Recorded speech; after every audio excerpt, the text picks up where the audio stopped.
conversos saben que son pecadores. Creo que tú dices a alguien, y también me pasó a mí, oye, quiero que sepas que tú eres un pecador al igual que todos nosotros, y te dicen, sí sabemos que somos pecadores. Y una reflexión que él hace es, si bien es cierto ellos saben que son pecadores, no les importa. Porque si les importara, entonces vendrían al arrepentimiento. Pero ¿por qué no vienen al arrepentimiento? Es porque no temen a Dios. Y no temen a Dios porque no le conocen, ¿no? Y cuando uno no conoce a Dios, no sabe cómo es Él, no sabe quién es Él, entonces tiene un total desconocimiento. Compartí con los hermanos en una predicación del día viernes acá en mi iglesia, hablando sobre un tema, explicaba de los dos tipos de idolatría, ¿no? Existen los idólatras fuera del cristianismo que hacen, ¿no?, imágenes de yeso, de esculturas de yeso, de piedra, de madera, ¿no? Perfecto, pero también existen idólatras dentro de la cristiandad, y no hablo del romanismo, ¿no? Sino estos idólatras dentro de la cristiandad hacen ídolos o hacen dioses con D minúscula, ¿no?, hechos no con sus manos, sino con sus mentes. Y el problema es que tanto los idólatras fuera de la cristiandad, que hacen ídolos, hacen dioses de madera, de piedra, con sus manos y lo adoran, los cristianos, o los idólatras que son cristianos, o que se dicen ser cristianos, hacen ídolos o hacen dioses, no con sus manos, sino con sus mentes, y por ende también lo adoran. Entonces, tanto ni el primero es Dios, ni el segundo es Dios, ¿no? Entonces, qué importante, hermanos, es que conozcamos de los atributos de Dios. Les puedo decir que si bien es cierto existen dos categorías entre atributos comunicables e incomunicables, a lo que se nos ha hablado siempre, o lo que por lo general a veces se comunica que solamente hay unos cuantos, no, hay una cantidad increíble de atributos de Dios que lo describen. Entonces, cuán importante es que nosotros estudiemos y sepamos eso. ¿Por qué? Porque de esa manera nuestra vida espiritual va creciendo, también la forma en cómo predicamos cambia y también lo que vamos compartiendo con otras personas, ¿no? Entonces mi objetivo es este, mi objetivo no es ganar gente para acá, ni nada de eso, sino que ustedes conozcan un poco más de los atributos de Dios.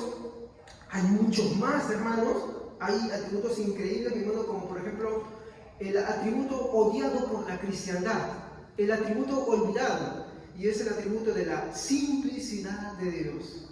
¿Ustedes han escuchado alguna vez hablar de la simplicidad de Dios? ¿Sí? ¿Quiénes les han predicado la simplicidad de Dios? ¿Saben qué es la simplicidad de Dios?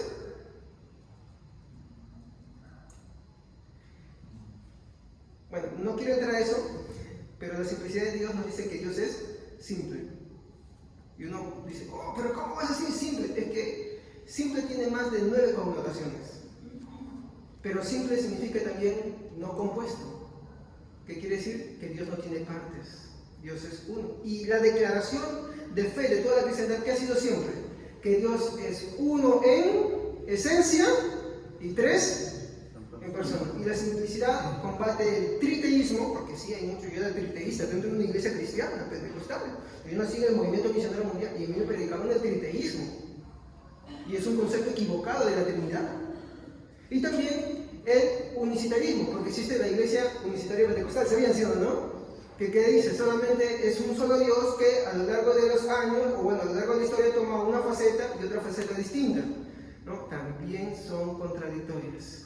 Entonces, la simplicidad de Dios, que es una doctrina muy, muy antigua, predicada desde el inicio de la iglesia y a través de los reformadores, nos enseña eso, inclusive para combatir. Es una pequeña muestrita. Hay atributos, mi hermano, increíbles que nos permiten conocer a Dios cómo es, cómo adorarlo, cómo dirigirnos a Él. Y cambian toda la perspectiva como vemos el Evangelio. Entonces, el problema es eso. La gente no teme de Dios porque no conoce a Dios, porque los cristianos no sabemos comunicarles cómo es Dios. Y para eso es los atributos de Dios. ¿Ok? Entonces, yo con ustedes yo voy a finalizar simplemente en lo que es el conocimiento de Dios, que será en una próxima reunión. Pero yo quiero que sepan que no son todos los atributos de Dios. Solamente representan una pequeñísima parte de los atributos de Dios. Hay muchos más, hermanos. ¿Ok? Muy bien. ¿Qué hemos estado viendo? Los decretos de Dios. ¿Quién se acuerda que eran los decretos de Dios? O bueno, el título con el cual le puse la mascarita era Dios y su determinación, ¿no? Y habíamos estado viendo qué es que Dios, mi hermano, determina. Y determinación, según el diccionario, ¿qué cosa era? decisión, ¿no? Determinación es decisión, ¿sí? Ya, muy bien. Entonces, ¿qué implica esto? ¿Qué implica que Dios tenga decisión, ¿no? Y vimos que la palabra decisión tiene varias aplicaciones, entre admitir y desechar, establecer límites, establecer fronteras, ¿no? Y hicimos una aplicación de todo eso al carácter de Dios en ese día. Muy bien. Entonces, vimos que la determinación de Dios es conocido históricamente también como los decretos de Dios. Ahora, ¿por qué muchas veces para hablar de los decretos de Dios tenemos que usar otro nombre? Porque también es un atributo odiado por los cristianos. Sí, hay muchos cristianos que odian los atributos de Dios, no porque diga que Dios decreta. Creo que hay un movimiento que habla de decretar y proclamar, ¿no? No lo odian, no odian, sino que ellos toman solamente una parte. Pero ¿qué es el hecho de que Dios decrete? Para empezar, la palabra decretar también en su significado nos dice que es, ¿no?, una decisión tomada por una autoridad. Es mucho más específico, o sea, que determinarse. Es una decisión tomada por una autoridad. En este caso, ¿quién es la única autoridad que está sobre todos? Dios. Es Dios, ¿sí o no? En esta semana hablaba con la iglesia del atributo de la supremacía de Dios. ¿Y qué es supremacía de Dios? Supremo. Supremo es que está por encima de, tiene preeminencia, ¿no? Muy bien. Pero cuando tú dices que algo es supremo y que algo tiene preeminencia, estás diciendo que Él es la primera y la última palabra. Él es el que tiene la autoridad total. Entonces, cuando hablamos de los decretos de Dios, estamos hablando que es las decisiones que toma una autoridad. ¿Y qué exploramos en esto? De que Dios, ¿cuándo dio sus decretos? Los da a lo largo del tiempo, o sea, en una línea que va avanzando a lo largo del tiempo, y acá vemos la creación de todo el mundo, y acá estamos en el 2023, ya me estoy confundiendo el nombre, ¿no? Y por acá el año 0, y por acá el año 450 antes de, ¿no? Y después de, ¿no?, de Cristo. ¿Cómo Dios toma decisiones? ¿Cómo Dios da sus decretos? ¿A lo largo del tiempo? ¿Sucede algo y toma una decisión? No. Entonces, ¿dónde las tomó? ¿Ah? En la eternidad pasada, porque Dios no es como nosotros, cíclico. A nosotros nos pasa algo y tomamos una decisión. Sucedió, de repente tú venías para acá, venías a esta reunión, y qué sé yo, hubo un accidente, o hubieron unos ladrones. Entonces, ¿qué hiciste? Paraste por ahí, tomaste otra. Es un ejemplo, ¿no? Digamos que no pasó nada y tenías mucha hambre, te detuviste ahí porque querías comer, no sé, un break, ¿no? Entonces, nosotros vamos tomando decisiones a cada rato, y algunas decisiones contradicen otras que hacemos. Las decisiones de Dios no se contradicen, ninguna contradice a otra, y ninguna es tomada como nosotros la tomamos, ¿no? Incluso el hecho de esta herejía de los decretos y proclamaciones pone a Dios como un Dios al cual uno ordena, uno manda, ¿no? Hay que ser verdad, uno ordena, uno manda, y por consiguiente que Dios va tomando decisiones a lo largo del tiempo, y no es así. Todas las decisiones Dios las tomó en la eternidad pasada. No son cíclicas, no son a lo largo del tiempo. Entonces, si algo Dios decretó para tu vida, déjame decirte que Él las decretó antes de la fundación del mundo. Y esto tiene una aplicación excelente para lo que es la salvación de nosotros. Yo quiero preguntarles, ¿la salvación de quién es? Dios, ¿no? Entonces, yo les pregunto, ¿cuándo Dios decretó la salvación del hombre? Según Efesios, antes de la fundación del mundo. Muy bien. Dice según Efesios. Ahora les pregunto, ¿nosotros somos personas estables en nuestras decisiones o somos, haciendo capacidad de nuestra voluntad, somos personas inestables y que cambiamos? Sí, cambiamos. Pero Dios no cambia. Si la salvación fuera del hombre y residiera en el hombre, entonces no hay salvación. Pero como la salvación es de Dios, Dios decretó la salvación antes de la fundación del mundo, ¿no? Seguimos. ¿Cuál es el ejemplo que vimos práctico para entender los decretos de Dios o la determinación de Dios? ¿Algunos vieron el PDF que se les mandó? ¿Alguien abrió, pudo chequear el PDF? Es que yo creo que teníamos una mesita, pero acá lo vamos a ver. Estoy haciendo solamente un breve recuento, ¿no? No estoy mencionando todo, ¿no? Digamos que voy a quitarle la tapita. Este es un plumón, ¿no? Este es un ejemplo de un pastor llamado Miguel Núñez, hace una muy buena explicación. Y yo quiero que enfoquen en este panorama. Estoy yo mirando el lapicero sobre la mesa, ¿ok? Estoy mirándolo, mi atención está sobre esto y veo cómo el plumón rueda y cae. Díganme, ¿yo decidí que cayera? ¿Cómo? Si yo veo algo, por ejemplo, si tú tienes a tu hijo y está jugando con la electricidad y está queriendo ahí meter los dedos justamente así, ¿tú qué haces? Lo detienes, ¿sí o no? Tú intervienes. ¿Y si tú dejas que pase? Mi hermana le dejó. ¿Tú estás ahí? Mi hermana lo observó, ¿Y lo pero dejó? estaba en el pitch. Y bien puso sus dedos y se bajó rápido. Ni Claro. más el niño ni más se acercó. ¿Cómo se llama eso? Permitir. ¿Qué hace Dios en sus decretos? Algunas veces Él interviene, ¿ya? Permitiendo que las cosas sucedan, y en otras Él hace esto. Pero lo que Él ha determinado va a suceder, sí o sí. Así funciona la determinación de Dios, ¿no? Y a ver quién me colabora. Mateo capítulo 10, versículo 29 al 30. ¿Qué es lo que dice ahí? Esa es la voluntad ¿cómo es? Voluntad decretiva de Dios. Y la permisiva. Eso. Ambas forman parte de la voluntad de Dios. Ambas forman. A ver, Mateo capítulo 10, versículo 29 nos dice: no se venden dos pajarillos por un cuarto. Con todo, ni aún uno de ellos cae a tierra, sin que vuestro Padre lo haya permitido, pues aún los cabellos están todos contados. Entonces, ¿qué nos dice este texto? A ver, les pregunto, ¿el hombre pierde cabellos todos los días?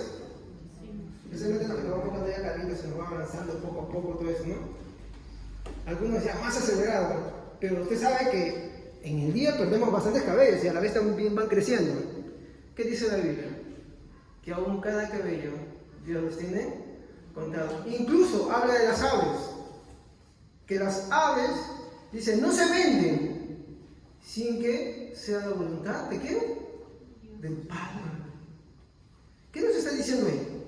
Que Dios ha determinado todas las cosas, Dios ha decretado todas las cosas, que no hay nada, mi hermano, que sea parte del azar o de la suerte o de un destino incierto.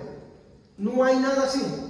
Todo está, todo encaja ahí perfectamente. Entonces empezamos a explorar bastantes cositas así. Nos hicimos algunas preguntas, ¿no? Vimos cómo es que Dios actúa permisivamente, cómo Dios actúa activamente, ¿no? Porque este atributo es tan odiado por muchos cristianos y que aún Dios, permitiendo que muchas cosas sucedan, Él no es autor del pecado, como explicamos con Santiago 1:14, ¿no? Entonces Dios no es autor del pecado, aunque permite que muchas veces suceda, sí, porque tienen un fin. Yo creo que una de las cosas que podemos ver cómo es que Dios tiene controlado, incluso la supremacía de Dios, el decreto de Dios y la permisividad de Dios. Por ejemplo, lo vamos a ver en el caso de Job, ¿no? Job se encuentra sirviendo a Dios como siempre, está Dios, ¿no? Y dice que en esta reunión aparece Satanás, ¿no? Y lo primero que vemos es que, ¿qué es lo que dice Dios? Y esto va a sonar un poquito fuerte. ¿Qué es lo que dice Dios? ¿No has visto a mi siervo Job? Sí, así es. Ya. Primer punto, ¿qué encontramos acá? Satanás no es omnisapiente, o sea, no lo sabe todo. Segundo punto, no es omnipresente. ¿Qué dice? Está bien, pero a él no lo toques, no es omnipotente. Entonces, tener esa idea del dualismo platónico en el cual hay dos fuerzas en este mundo equiparadas es errado. ¿Me entienden? Hay tantos cristianos que pierden el tiempo cantándole a Satanás, orándole a Satanás, reprendiéndole a Satanás, y usan esto de reprender como si fuera un mantra. No. Pero pastor, hemos escuchado que, por ejemplo, en Judas, el ángel Gabriel le dice a Satanás, el Señor te reprenda. No dice el Señor te reprenda, dice, el Señor te ha salvado, el Señor te reprenda. Está exaltando a Dios, que el juicio es de Él, que el veredicto es de Él. Pero ¿cómo usan los cristianos? Hoy día, estás por acá y de repente, a ver, hermano, ¿qué dice? Bueno, acá te venga. Pasa, sí, quiero que me ayuden. Esto es lo que pasa en muchos cristianos, a mí me lo enseñaron, ¿no? Entonces, yo tengo luchas personales, yo tengo pruebas personales, yo estoy teniendo mi conflicto, entonces me estoy acá y esto es lo que yo he visto muchas veces. Entonces, ¿qué hacen? Señor te reprenda. ¿Se han dado cuenta cómo hacen, no? Está por acá, hermana, ¿cómo está? Mucho gusto, y algo se pasa, Señor te reprenda, porque ve la sangre. Y están haciendo esas cosas, gracias hermano, no se sientan mal, solamente es por fines didácticos. Entonces, ¿qué hacen los cristianos? Lejos de agarrar y llevar sus luchas personales, sus pruebas personales a los pies de Cristo, ante el único que los puede librar, ¿qué hacen? Recurren a este mantra. Es un mantra.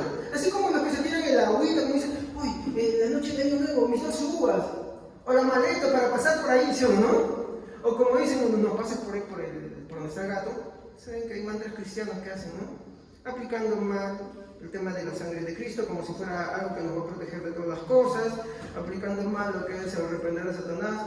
Entonces, eso es un evangelio raro, ¿no? Es un evangelio falso. Para que los demonios no Todo eso, toditas esas cosas son, discúlpenme, son mantras prácticamente, son fetichismos, no se usan así. Podríamos entrar en un estudio de eso detallado y nos quedamos aquí y no avanzamos con los decretos de Dios, pero sí, la verdad, muchos cristianos dicen eso y así no funciona. Así no funciona. Claro, usted siempre en contexto a todo va a encontrar que incluso lo que Gabriel hace es una alabanza a Dios, es un reconocimiento a Dios. ¿Me entienden? Entonces, hay que ver esto bien con cuidado, hermanos. Y la unción con el aceite que hacen también hay una representación. Contextualicemos Santiago. Santiago habla del aceite, ¿no? Pero Santiago no está diciendo que solamente hay algún enfermo y tráigalo y úngalo para que se sane. El tema de Santiago ahí es la oración. 2. ¿Para qué era el aceite? ¿Cierto? Se usaba para reconocer reyes, ¿ya? En la cultura judía, ¿no? En la cultura hebrea, el aceite tenía una aplicación médica. Cuando había animalitos con garrapatas le echaban y el aceite los cubría y de esa manera las garrapatas se les caían, porque si entraban acá se morían, se enfermaban. Cuando, por ejemplo, vemos el caso del hombre que es asaltado, ¿qué le echaban? Aceite divino, porque tenía aplicaciones. Cuando Santiago ve eso, si tú ves el contexto, dice que ha habido una persecución, muchos han dejado la fe, y dice, ¿qué cosa? Está hablando sobre el arrepentimiento, está hablando sobre la oración, está hablando si alguno ha pecado, si ustedes vean eso, ¿no? Ha pecado, vayamos a entrar a Santiago, ¿eh? Disculpen pecar, creo que lo dice mucho más claro. Pues este tema lo traté también, y se van a dar cuenta que el enfoque no es el aceite, pero sí tiene que ver algo de la aplicación del aceite. Es muy lindo, y esto, si esto lo aplicáramos en la iglesia en esos días, mi hermano, recibiríamos, mi hermano, con misericordia al hermano arrepentido. Discúlpeme. 4. Sí, 4. Santiago 4, a ver. Ya. Verifiquemos.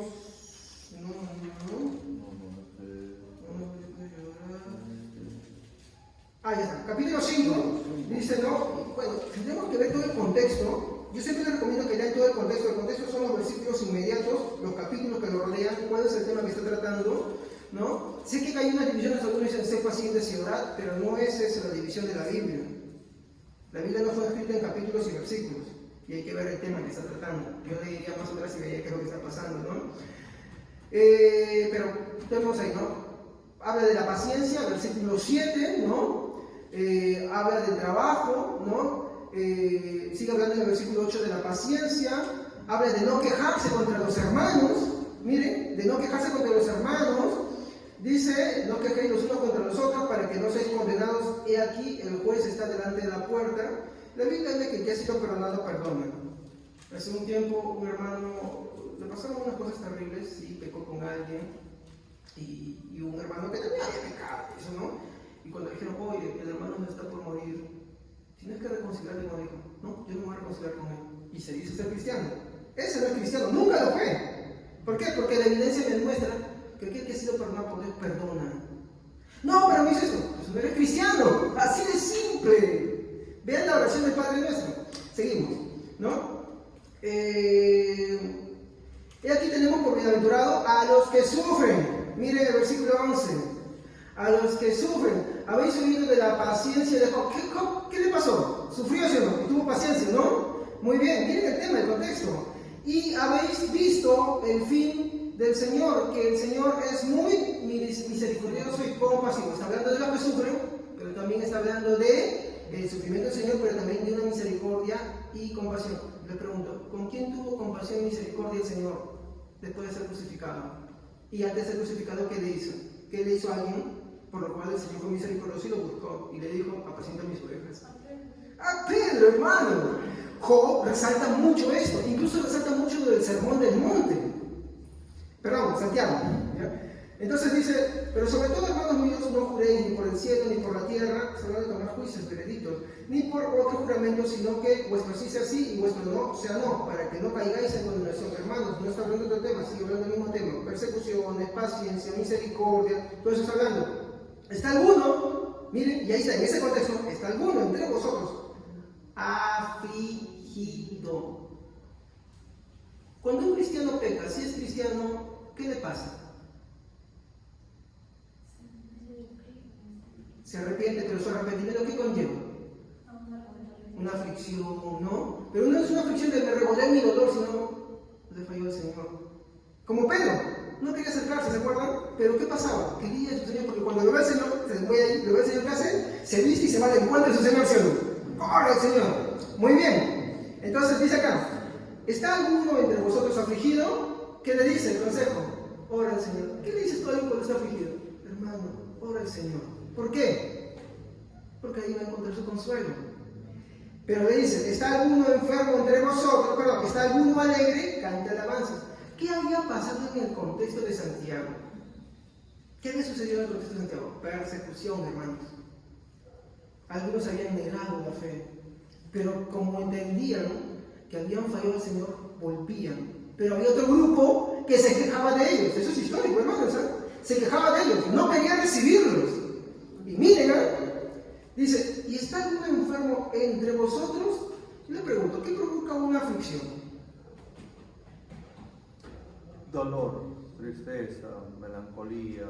Es verdad, claro, es verdad que la aflicción emocional no perjudica el estado anímico y por ende el físico.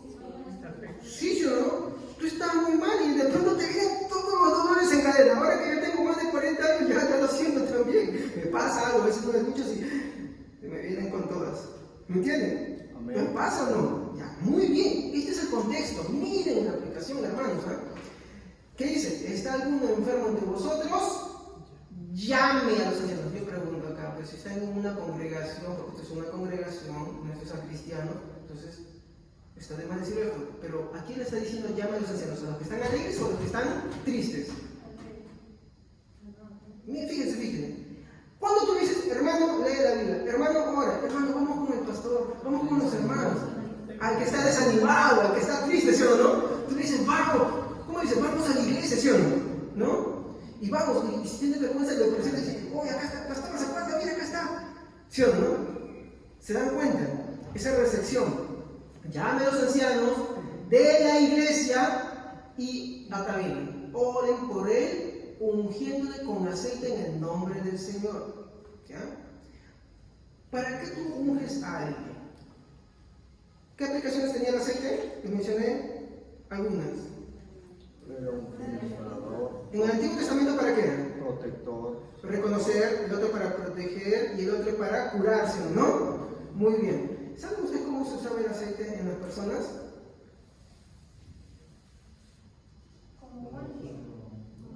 ¿Cuándo haces tú? ¿Cómo te comportas cuando tu hijo está? O cuando ya tienes un hermano que está demasiado y tú lo amas. ¿Por qué el aceite? ¿Qué hacía el aceite con los reyes y los sacerdotes? Los ungía. ¿Para qué? Para que el pueblo los reconozca. ¿Qué pasaba con estos hermanos? No los reconocía. Por ejemplo, alguien peca, yo en una iglesia también, por ejemplo, en la cual si alguien pecaba, era el paria. ¿Sí o no? Rey David. Pero Y eso sucede así, ¿no? Pecó alguien, pero si el hermano se arrepiente, la Biblia que dice, ¿manda a desecharlo o que lo recibas en la fe? Que lo recibas en la fe. Pero a veces hay cristianos que están así. ¿Saben ustedes que en el tiempo de los primeros siglos del cristianismo había quienes no recibían a los cristianos y eso era parte de un grupo herético que se llamaba montanismo? Pecaba alguien y nunca más podía ser restaurado. Si había negado al Señor, nunca más era recibido en una iglesia. Y ellos preguntaban eso. De hecho, sí, es algo que el cristianismo venció, ¿no?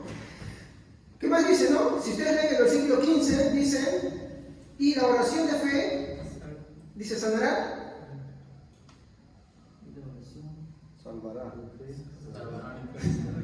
Salvará al enfermo. No dice sanará, dice salvará. ¿Y por qué? Miren, sigue diciendo. Y si el Señor lo levantará, y si hubiere cometido pecados, le serán perdonados. ¿Se acuerdan que le estaba diciendo esos pecados de negar al Señor producto de las aflicciones? Miren en qué contexto se aplica. Entonces, ¿el aceite era para qué? Para que los hermanos reconozcan que ese también es un hermano.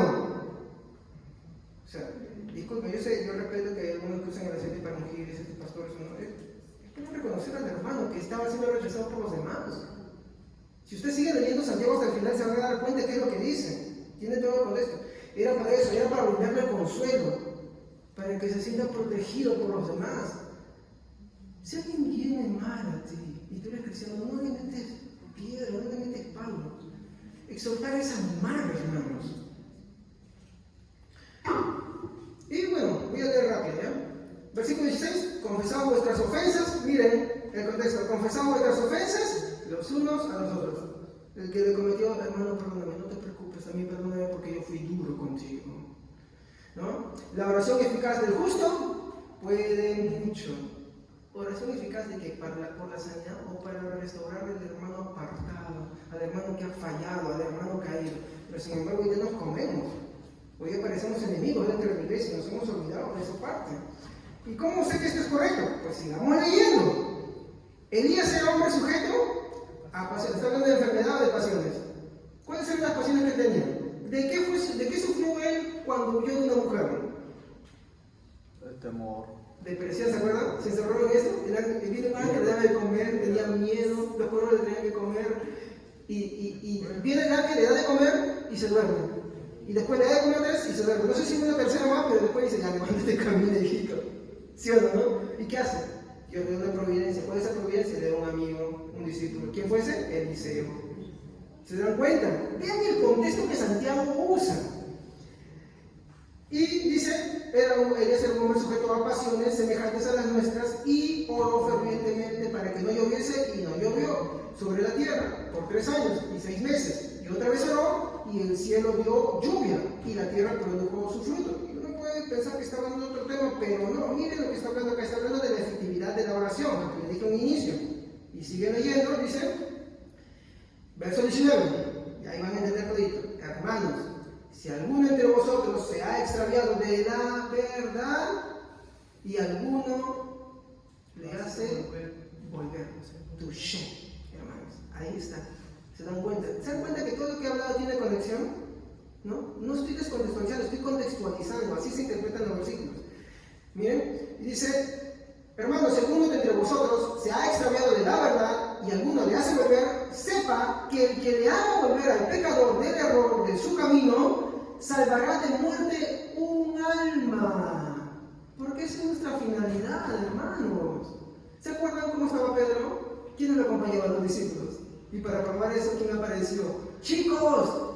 ¡Tienen la red por otro lado! Y Pedro se dio cuenta del autor de ese milagro y se lanzó al encuentro de su Señor. Miren, ¿qué hace falta leer esto?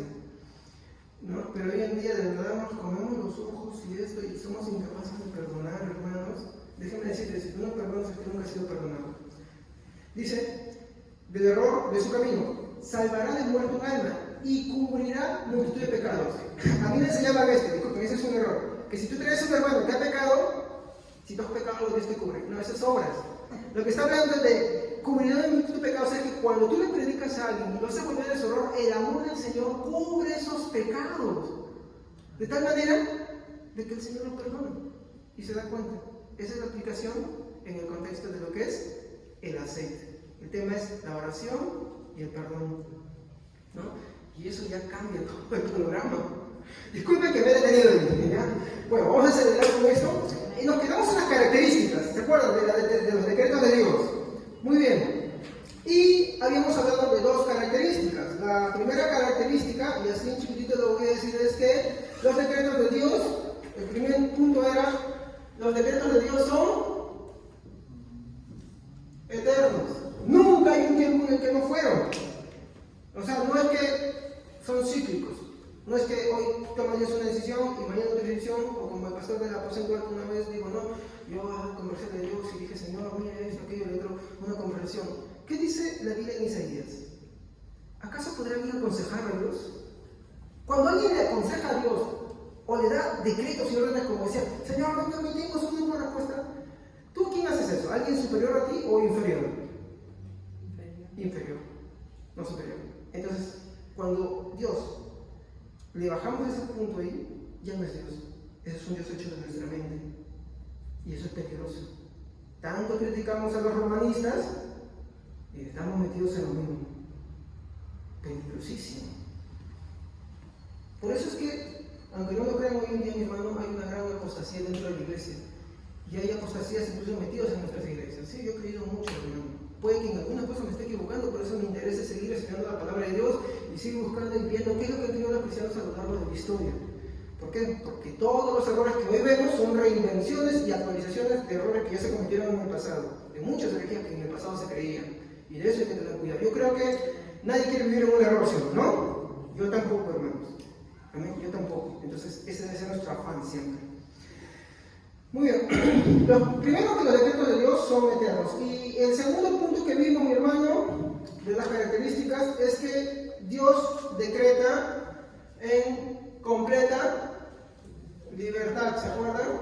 No es lo que les dije, ¿no? Cuando Dios decreta en completa libertad, no hay, hermano, de que alguien, hermano, le aconseja, ¿no? Porque nadie puede mejorar las ideas de Dios, ¿no? Porque nadie es superior a Dios. Y para poder pasar al punto 3 en el que nos quedamos, Isaías 43. A ver quién me puede ayudar. Isaías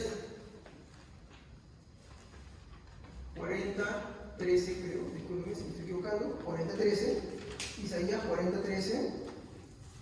Sí. A ver, ¿quién me puede ayudar? Amén. ¿Quién puede decir que ha entendido el pensamiento del Señor? ¿Quién le ha servido de consejero a Dios? Más claro no puede ser, ¿no? ¿Dios tiene consejeros? No. Entonces, eso de que uno ora con Dios y le empieza a hablar como aconsejándote y como diciendo y como ordenándole, porque decretar es eso está muy mal, hermanos. Nadie puede mejorar sus ideas. Muy bien. Tercero, los decretos de Dios son perfectos. Quiere decir que, cuando hablamos de perfecto, es que no tiene ninguna falla, ¿no? En la teología liberal, mi hermano, porque hay teología liberal, sí, que nació a partir del año 1700 tantos, ¿no? Se dice, mi hermano, de que Dios no conoce el futuro, sino que Él reacciona a lo que sucede. Por lo tanto, va sucediendo algo, entonces Dios toma una decisión ahí. Y de repente sucede algo y Dios reacciona a eso. Y Dios no reacciona, ni toma decisiones, nada lo sorprende. Nada de esas cosas, hermano, son cosas que Dios ha cambiado el plan. Nunca sucede eso. Incluso los textos que parecieran, si nos vemos en contexto, vamos a ver que no están diciendo sobre esas cosas. Si alguno está pensando, por ejemplo, en el texto de Noé, ¿no? No es así, que Dios actualiza sus cosas o que Dios Él está hablando en un sentido antropomórfico para darnos a entender el pesar que Él tiene, porque la creación que Él ha hecho se revela. Y aún sabiendo que la creación que va a hacer eso lo hizo de todas maneras, porque es un Dios, mi hermano, que es sabio y sabe por qué lo hizo. Y ahora voy a explicar por qué lo hizo también, ¿no? Porque uno dirá, pues si yo sabía eso, ¿por qué no creó? ¿Por qué creó una creación así? Les voy a mostrar un ratito eso. Pero quiero que entiendan que ahí el texto lo que está mencionando es lo que Dios, mi hermano, está expresando como una decepción, porque Dios no tiene corazón en el sentido físico, ¿sí o no? No tiene sentido. Él está hablando, es como por ejemplo cuando la Biblia dice que Él tiene brazos fuertes. No está hablando de que tenga brazos, sino que Él es poderoso. Pero hay que entender ese lenguaje que está hablando ahí. ¿no? Entonces, en ese sentido, ahí no está diciendo que, Dios cambió de planes, no. Dios se siente decepcionado por su creación. Pero sin embargo, tenía un decreto para eso también. Y ahí entra Tallar, el arca de Noé, ¿no? Muy bien. Entonces, los decretos de Dios son perfectos. Nosotros, mi hermano, hay que entender que tenemos que estar en contra de esa teología liberal, mi hermano, porque, mi hermano, no podemos tomar de que Dios actualice sus conocimientos, sino estaríamos diciendo que Dios no es perfecto. Y hay que hay algunos puntos, porque todo lo que Dios ha decretado, hay que entender, yo creo que nadie va a negar esto, es, para empezar, ¿qué cosa es? Sabio. ¿Me equivoco? ¿O alguien va a decir que Dios no es sabio? Todos decimos que Dios es sabio, ¿no? Que Dios es perfecto. Todos decimos que Dios es perfecto, ¿sí no? Muy bien. Y todo esto, mi hermano, ¿es Dios antes de la eternidad pasada o ha sido progresivamente? Primera de Timoteo. Busquemos Primera de Timoteo, a ver quién me puede ayudar ahí. Primera de Timoteo, en el capítulo 1, versículo 17. Primera de Timoteo, ¿no? Sí, 1, 17. Primero está antes de segunda, ¿no? Antes de la eternidad. Amén. Exacto, hermano. Honor y gloria para el Rey eterno que vive para siempre y que nadie ha visto. Honor y gloria para siempre al único Dios. Así sea. Que vive para siempre. Ha sido siempre Él así, hermanos. Él ha tenido el honor, Él ha tenido la perfección, Él ha tenido la sabiduría. Él, mi hermano, nunca ha habido un tiempo en el cual Él no tenga esas cosas. Cuando nosotros decimos de que Dios va actualizando una cosa a medida como nosotros lo hacemos, ya estamos diciendo de que Dios no es así. Esa es palabra de Dios para toda la Biblia que en una reunión estaban ofreciendo. A ver, vean la Reina Valera. A ver, la Reina Valera. Por tanto, al Rey de los siglos, inmortal, invisible, al único y sabio Dios, son honor y gloria por los siglos de los siglos. Amén. El Rey inmortal por los siglos de los siglos. Entonces usted se va dando cuenta cómo es que es Dios, ¿no? Por eso tenemos que estar en contra de esa teología que va comparando a Dios como si fuera el hombre. ¿Saben cuál es el problema de los grupos heréticos, de las sectas? Es que ellos o bien le bajan un poquito a Dios o le suben un poquito al hombre. ¿No? En un caso Dios, en un caso el hombre. Dios está en una categoría inmensamente superior. Exacto. Amén a eso. Es verdad. Y cuando nosotros le bajamos un poquito, eso es parte de la teología liberal. Y ahora, nosotros de repente no podemos decir directamente, ¿sabe qué? No, yo no estoy bajando en la categoría de Dios, pero por ejemplo, cuando hablamos de cómo Dios decreta, ya le estamos bajando. ¿Por qué? Porque los decretos de Dios son el mismo, son su esencia de Él. Hay que tener esa parte. Tener mucho cuidado con eso. Tenemos que tener un alto estándar de Dios, hermanos. Un alto estándar de Dios. Por eso les dije, para entrar a este taller de los atributos de Dios, tenemos que ver a Dios así. Y al hombre, ya hermano Javier, así que chiquito, ya. Uy, se pierde acá.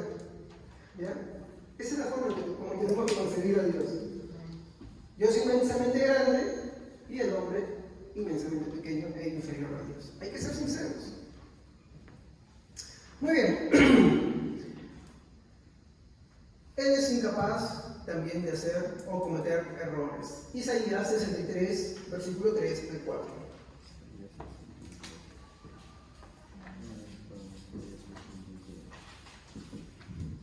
Isaías 63, versículo 3 al 4.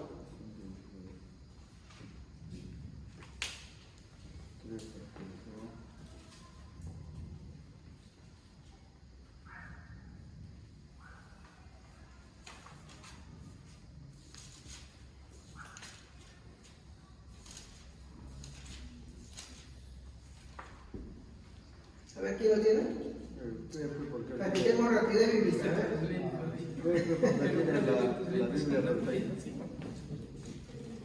Amén. Amén, hermano. He pisado yo solo el lagar, y de los pueblos nadie había conmigo. Los pisé con mi ira y los hollé con mi furor. y su sangre salpicó mis vestidos y manché todas mis ropas, porque el día de la venganza está en mi corazón, y el año de mis redimidos ha llegado. ¿Qué está hablando ahí? Si ustedes siguen leyendo en contexto, está hablando del juicio.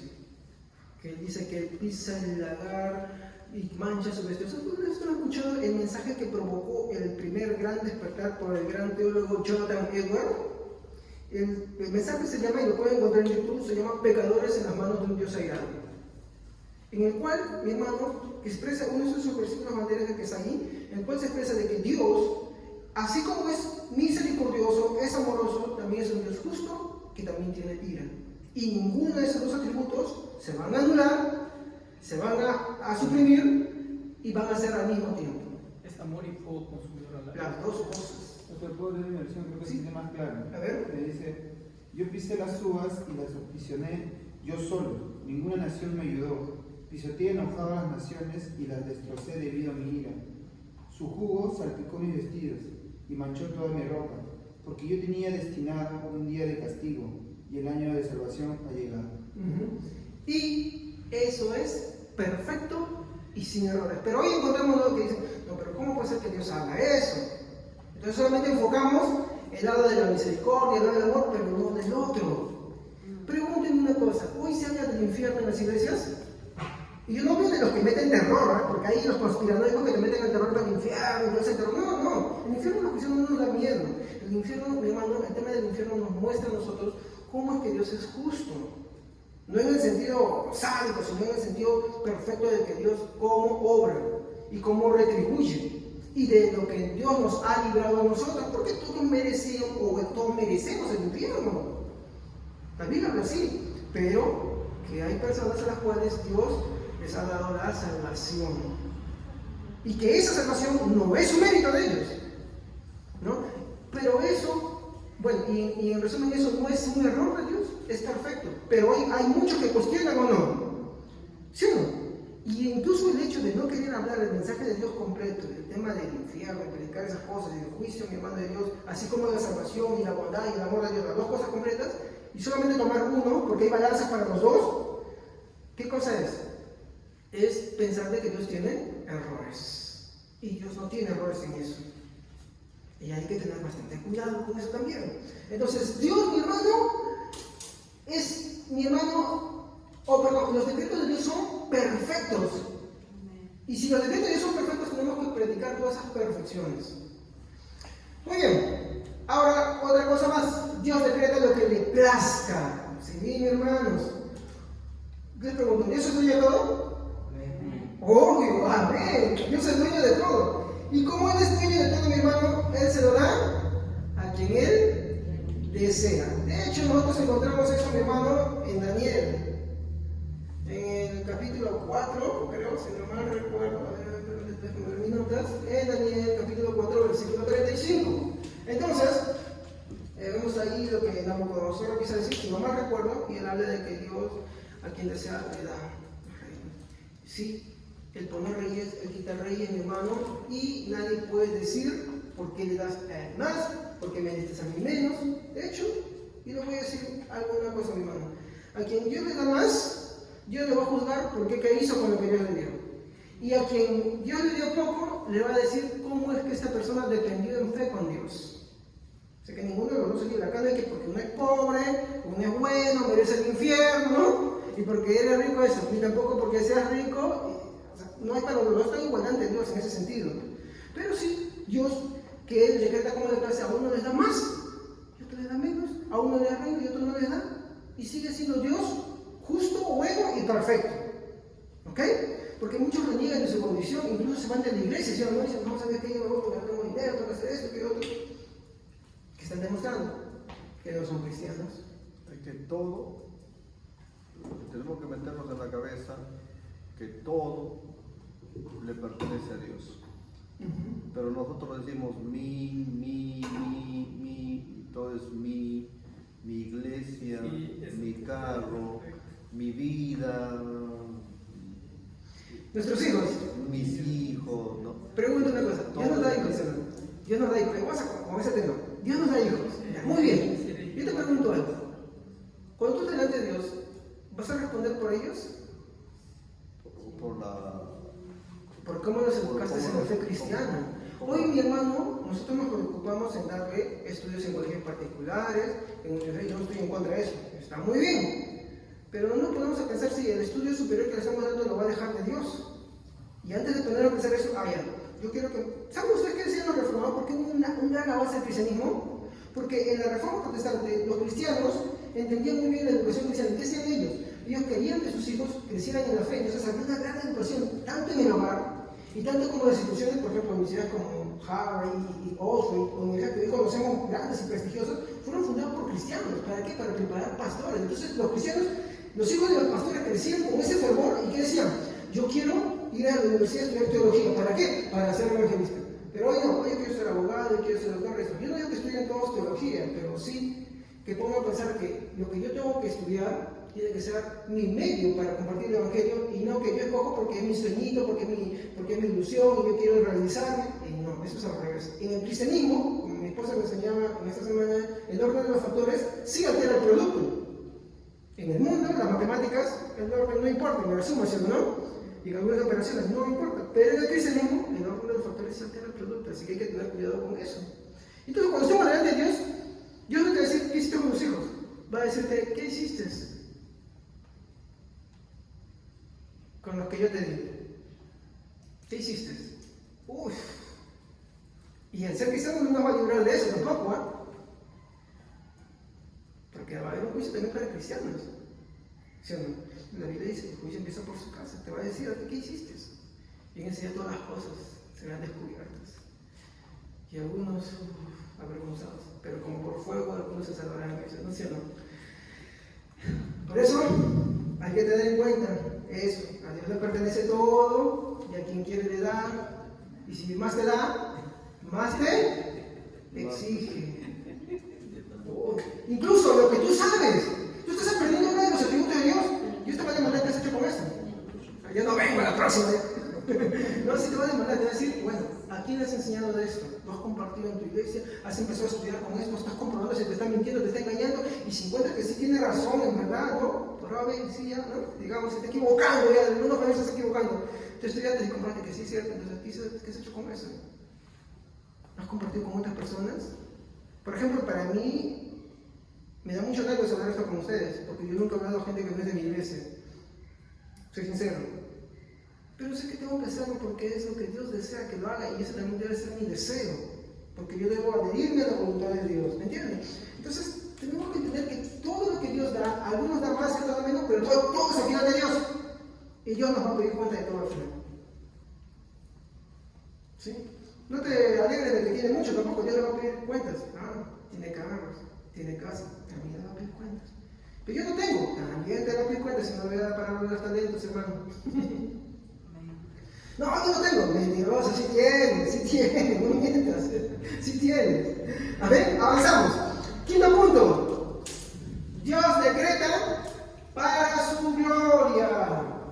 Mi hermanos, yo les voy a decir esto, no es por agarrarme con algunas iglesias, pero justamente el otro día escuchaba una iglesia que no quiero decir su nombre, pero no quiero hacer publicidad, pero en un programa que se llama Betel, en la sección de fundamentos. El pastor decía, la soberanía de Dios es para glorificar a su pueblo. ¿Dónde dice eso en la Biblia? ¿Será que Dios quiere glorificar a su pueblo? Por lo contrario, su pueblo tiene que glorificar a Dios. Cuando la Biblia dice, ¿no? Y a lo que llamó, a esto justificó y esto también glorificó, hay que entender qué está diciendo con glorificar y a qué se está refiriendo. La gloria no es para el pueblo, la gloria no es para las personas. Es como decir cuando tú ves un cuadro de Van Gogh y tú ves, mi hija le gusta mucho el arte, ¿ya? Y el cuadro de Van Gogh es como si ves una paleta con otra paleta y tú ves que el pintor formó algo, ¿no? Y ahí está Van Gogh que hizo su cuadro. Entonces cuando el pintor ya murió más adelante, yo no soy buena dibujando. Cuando viene un experto en arte dice, oh, híjole, ¿cómo hizo esto? Wow, qué arte. Algunos te hacen incluso te tiran así. Oh, qué artístico, ¿no? Los que saben de arte, yo no sé de arte, ¿ya? Entonces, qué arte. ¿Le dan la gloria al cuadro o al pintor? ¿Sí o no? El pintor, ¿sí o no? Por ejemplo, la Mona Lisa, ¿vale? ¿Por qué la Mona Lisa? Porque el pintor que la hizo. El pintor. De la misma forma, nosotros somos cuadros para glorificar al artista que es Jesús. En eso pasaremos la eternidad. Está bien la frase que dice, el que quiere gloriarse, gloriese en el Señor. Muy bien dicho, hermano. Exacto, así funciona. Dios no es que vaya a glorificarnos a nosotros, mi hermano, por el sentido de que nosotros agarramos la gloria. De hecho, un texto que había estado viendo hasta unas semanas es, cuando tú ves el libro Apocalipsis, dice la Biblia de que estaban ahí 24 ancianos. Yo veo el Apocalipsis de una forma simbólica, hermanos, ¿ya? De mi perspectiva esa milenial, ¿ya? Si algún día quieren les comento cómo es eso. Yo respeto si alguno es dispensacional, si alguno es premilenial histórico, si alguno es postmilenial, mi postura es amilenial. Son 4 posturas bíblicas que están ahí a la par. Muy bien, en mi postura se ven los 24 ancianos y de pronto está el cordero y una corona que representa para un rey. Majestad y gloria. ¿Y qué hacen los ancianos con sus coronas? No se la tiran ahí, toma, no. Le arrojan delante de él, se tiran y se postran y dicen: tú eres el único digno de recibir poquita, toda, ¿qué cosa? La honra y la gloria. ¿Se dan cuenta? Entonces, pues yo digo, este programa que hay fundamentos de 2 supuestos maestros del instituto, no sé qué habrán estudiado ahí, pero es mucho de llamar la atención, y no era uno, para decir, pues bueno, yo que he cometido el error y el otro lo corrige, ahí estaban como 3, 4. Se afirmaba el otro, no sé, para glorificar al pueblo, no, para glorificar al pueblo no es. El cuadro no se glorifica a sí mismo, glorifica a su creador. ¿No? Entonces, Dios decreta, eso no me lo estoy inventando yo por si acaso, no es porque vi el programa y me lo puse a hacer, no, esto yo lo he estudiado también de fuentes muy confiables, ¿no? Alguno quiere, Stephen Sharman, año 1600 tantos, cerquita de la Reforma Protestante nomás, ¿ya? Bueno, se puede investigar, Arthur W. Pink, mi hermano, otros teólogos, mi hermano que han hablado sobre estos temas, muy respetables, muy serios, ustedes pueden investigarlos, ¿ok? Dios decreta para su gloria, pues Dios nunca ha hecho ni hará algo que no sea para su gloria. Y la razón, mi hermano, es muy sencilla. Mi hermano, el primer punto es porque la gloria de Dios representa lo que Él es. ¿Cómo es esto? Bueno, lo que Él hace, ¿para qué lo hace? Para su gloria. Claro, pero ¿cuál es el sentido de mostrar su gloria? Por ejemplo, en el desierto, cuando Él está saliendo con el pueblo, ¿qué hace? Pone la columna de fuego, o sea, la gloria de Dios se abre, se muestra la gloria de Dios. ¿Y para qué era? Para revelar. Cuando María está danzando, dice: ¿quién? ¿Cómo que? ¿No? Un corito así diciendo, ¿no? Mira que, porque cuando Él muestra su gloria, se está revelando a la gente, se está mostrando hacia su creación. Y no necesitamos de eso, basta que veamos el sol, el ajuste fino, como les explicaba este hermano. Antes se creía que simplemente el sol está acá, y esto está acá, están los planetas, discúlpenme, no quiero hacer mucho esto, y que todo gira así alrededor también del universo porque es parte de la Vía Láctea. Pero hoy se sabe que no es así. Que acá está nuestro sol, están 2 planetas, disculpen que lo haga chico, y hay otros muchos más por acá, ¿ya? ¿Y sabe cómo su trayectoria? Es así.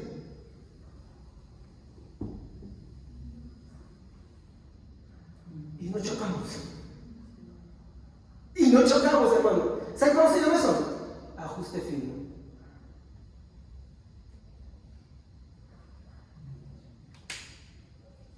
Para tener a Dios y glorificarlo, hermanos. Los cielos cuentan la gloria de Dios y el firmamento anuncia las obras de sus manos. Bien dicho. Bien dicho. Desde antes. Simplemente basta con el nombre de mirar el sol y reconocer a Dios. ¿Pero qué dice Romano? ¿Vieron la gloria de Dios? Y no lo Y se glorificaron. entregaron a su necio entendimiento. Y por eso, claro, el evangelio de la creación no es para conversión, es para juicio, hermanos. Nadie se convierte por el evangelio de la creación. ¿El Inca se salvó? No se salvó, está en el infierno. Los filósofos platónicos que hablaban, por ejemplo, de Platón, Sócrates, que se acercaban un poco al concepto de Dios, en el infierno. Porque la única forma de salvarse es por Jesucristo. ¿Y cómo se salvaron en el Antiguo Testamento los israelitas? Porque ellos miraban al futuro a Jesucristo.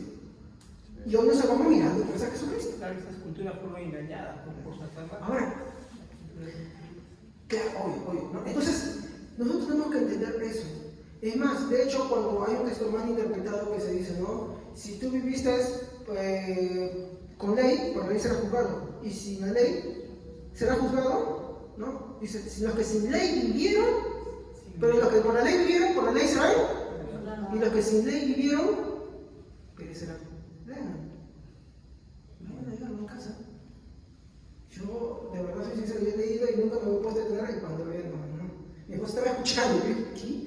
Retrocedo. Y me puse a ver. Oh. La ley dice, no, la Biblia en Romanos dice que se salvaron, dice que perecieron.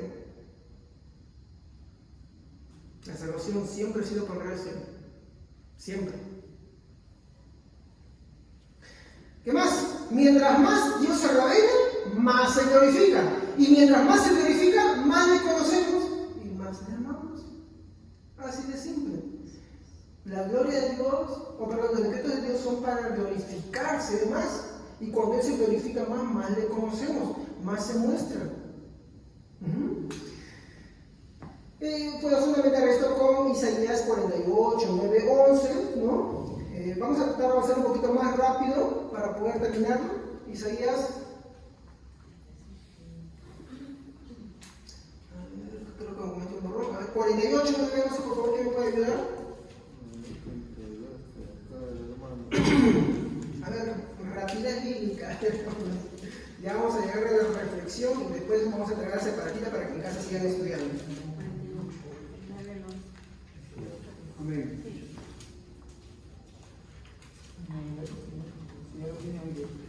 Por amor propio no he dejado explotar mi ira, por mi honor he tenido paciencia y no te he destruido. Te he sometido a prueba, pero no como se prueba la plata, sino como en el horno de sufrimiento.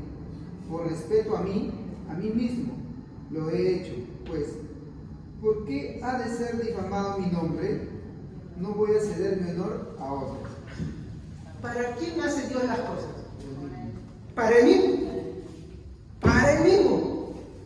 Entonces está mal cuando lo enfocamos en nosotros. ¿Entienden? Si Él decreta para su gloria, lo hace para glorificarse a Él mismo. Y por amor de Él mismo. Y por honra de Él mismo. Y los cristianos hacemos mal en enfocarnos en nosotros. Pablo es un ejemplo, ¿no? Que dice, yo tengo mucho de qué gloriarme, más que cualquiera, y da todos sus credenciales, pero dice, me glorío en el Señor. Y si alguien se quiere gloriar, gloríese en. Ahí está. Nuestra única gloria debe ser gloriarnos en el Señor. Y entendamos entonces a qué se refiere gloriarse. Entendamos eso.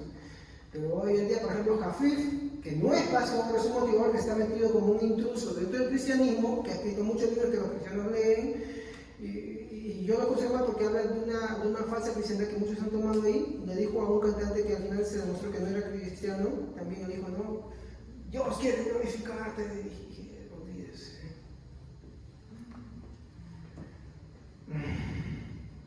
Eso es una ofensa directa en el rostro de Dios, y eso está muy mal. Sexto, Dios, mi hermano, ha decretado todo. Y cuando hablo de todo, por ejemplo, voy a mencionar, ¿no? El hecho de la creación, Génesis 1:1, las estaciones del año, Génesis 8:22, los límites de las naciones y dónde viven. ¿Sabían ustedes eso también? O sea, que tú, por ejemplo, vivas acá y en la nación que te encuentras en los límites, tú puedes decir, no, es que sucedió una guerra y por eso Perú le quitó esto a Chile, Chile le quitó esto acá, y Bolivia, y ahora que hay esto, de repente uno le quita, el otro pierde. ¿Sabes que todo lo ha decretado Dios? Miren, eso sí vamos a buscarlo. Hechos capítulo 17, versículo 26.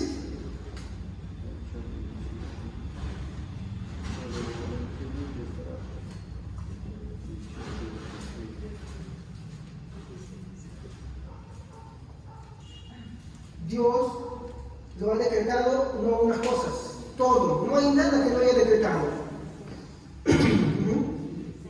26.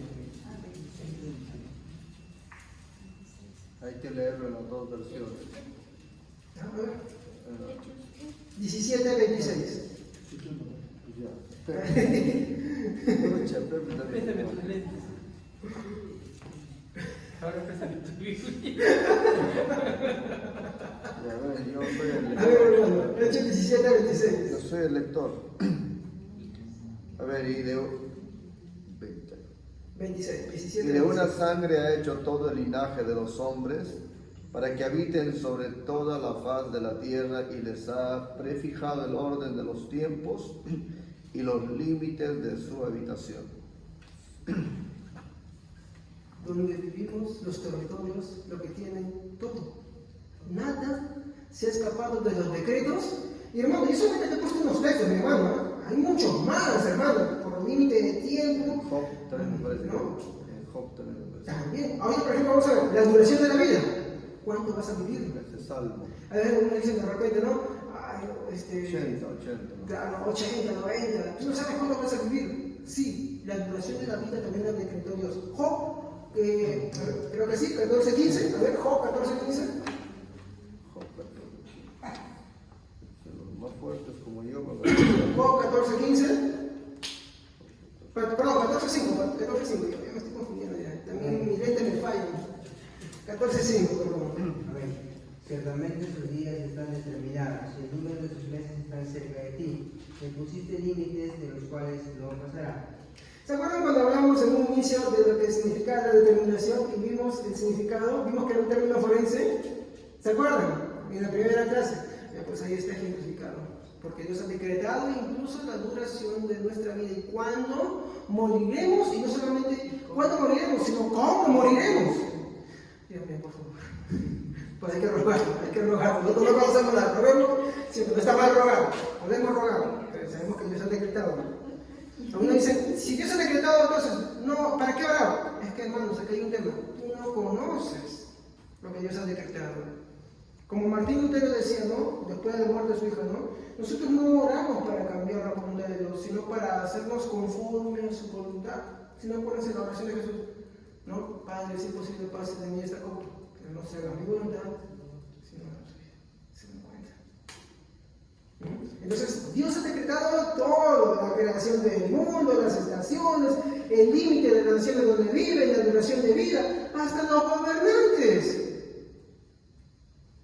Gobernantes corruptos, gobernantes buenos, todo eso, Dios lo decretó, ¿sí? Dios lo puso. Castillo. Y eso, también Dios lo decretó así. También sí. Le puede caer muy mal, pero Dios lo decretó así. ¿Sí? ¿Sí, hermano? Bueno, y del rey Usías, creo que vas a morir, le dijo. Sí, pero que se ve 10 grados. Y Ya. después le dio 15 años más para que viva. Claro. Muy bien. Nosotros tenemos que ver algo. ¿Cómo es que Dios le está hablando por medio del profeta? De hecho, arregla tus cosas porque vas a morir. ¿Ya? Muy bien. Recordemos nosotros que Dios tiene una voluntad revelada y una voluntad secreta. La secreta es la que no conocemos, la voluntad revelada la tenemos. Muy bien. Entonces, ¿qué hace Dios por medio del profeta? El profeta impartía la palabra de Dios. Le transmiten algo al rey Usías. Pero ¿cuál era el fin de esto? De que el rey Usías arreglara su vida. Entendamos eso. Dios sabía que iba a vivir más. Pero le habla de esta manera ¿para qué? Para corregir. Como nosotros, por ejemplo, la advertencia que Dios nos hace en la predicación del Evangelio. ¿Cuál es la advertencia que nos da? Cree en el Señor Jesucristo para que seas salvo. Arrepiéntete. Si tú no te arrepientes, ¿qué le dijo Dios a Adán? Miren, ciertamente el día que de este árbol comieres y murió físicamente, ¿mintió Dios? No, porque murió de una manera legal. ¿Cómo es la manera legal? ¿Tú has visto que en algunos países cuando comete un delito muy fuerte es sentenciado a la pena de muerte? Ya sea por cámara de ácido eléctrica, creo que sí, no, ahora es inyección letal, creo, ¿no? La persona ha sido declarado muerto, o sea, ya no tiene derecho, no tiene nada, pero aún está vivo, hasta esperar el momento de su ejecución, ¿no? De esa misma manera sucede muchas veces cuando Dios habla con el hombre, le dice ciertas cosas, pero con una finalidad. ¿Cuál es la finalidad? De que cambie el rumbo. Dios no cambia de rumbo, Dios sabe. Por ejemplo, cuando yo tengo a mi abuelito enfermo, Dios sabe si mi abuelito se va a recuperar o no se va a recuperar. Dios no me lo dice, o sí me lo dice. No me lo dice. Pero ¿qué quiere Dios que haga con él? Que yo le pida, Señor, por favor, te ruego, si es tu voluntad, salva. Tal vez yo sé que tú has decretado todo, pero yo quisiera, yo te ruego. ¿Qué es lo que Dios está queriendo ahí? ¿Qué es lo que Dios quiso de Ezequías? Que tome conciencia, ¿no? ¿Sí?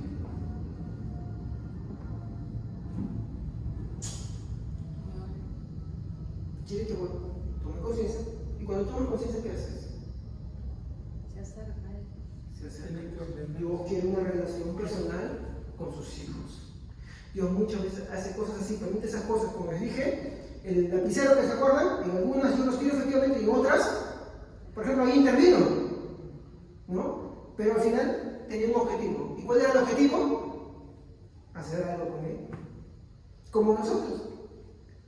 Algunos llegaron porque les predicaron el Evangelio, algunos tuvieron un acercamiento al Evangelio de una forma muy tormentosa, ¿no? Pasaron tantas cosas en su vida.